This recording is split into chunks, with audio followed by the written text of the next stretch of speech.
नमस्कार बंधुरा आज के आमी रान्ना करते चलेছি ठाकुमार रान्नाघरे पुटी माछ और तेलापिठोर डगा दिए तार संगे आलू और दुटो आलू दिए आज के माछेर बेगुन आछे सादा और पुटी माछगुलो केटे आमी भालो करे धुए निয়েছি एकदम बिना मशलाय रान्ना होबे एकटू नुन और एकटू हलुद माखिए निচ্ছি নুন হলুদ মাখিয়ে নিয়েছি। এবার এই যে ডগাগুলো আমি বেছে ভালো করে কেটে আর তার সঙ্গে বেগুন আলু কেটে পরিষ্কার করে ধুয়ে নিয়ে আমি রান্না দেখাবো। সব সবজিগুলো কেটে আমি ভালো করে ধুয়ে নিয়েছি। এটা হচ্ছে তেলাকুচোর পাতা, বেগুন, আলু আর কটা লঙ্কা নিয়েছি। এদিকে আমি গ্যাস ধরিয়ে কড়াই চাপিয়ে দিয়েছি আগের থেকে। কড়াই গরম হয়ে গেছে, আমি তেল দিয়ে দিচ্ছি পুঁটি মাছটা ভাজার জন্য। গরম হয়ে গেছে, পুঁটি মাছগুলো আমি ভাজার জন্য তেলের মধ্যে ছেড়ে দিচ্ছি।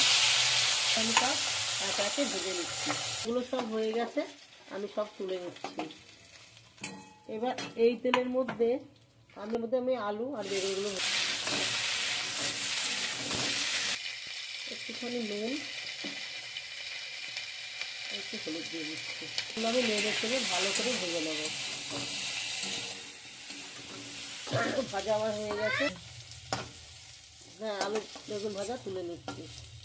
আমি আর একটু তেল দিয়ে দিচ্ছি। ফোড়ন দিচ্ছি একটা তেজপাতা, একটা শুকনো লঙ্কা, অল্প কটা কালো জিরে আর রাঁধুনি।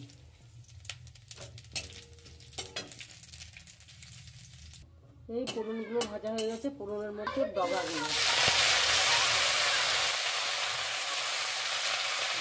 আর তার সঙ্গে দিয়ে দিচ্ছি কাঁচা লঙ্কা।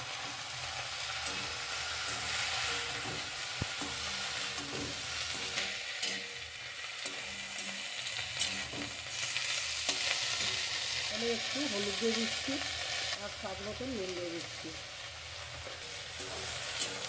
ভালো করে ডগাগুলো একটু নাড়াচাড়া করে নেবো। একটু ভালো করে নাড়াচাড়া করে ভেজে নিয়েছি। এবার আমি বেগুন আর আলু ভাজাটা দিয়ে দিচ্ছি।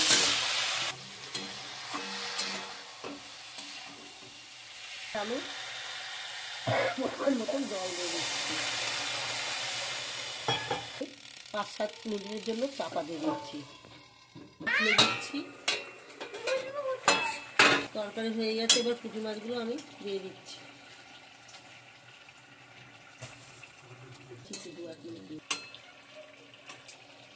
আলু বেগুন আর টমেটো ডগা দিয়ে পুঁটি মাছ দিয়ে আমার ঝোল হয়ে গেছে। আমি নামিয়ে নিচ্ছি। আমি পুঁটি মাছ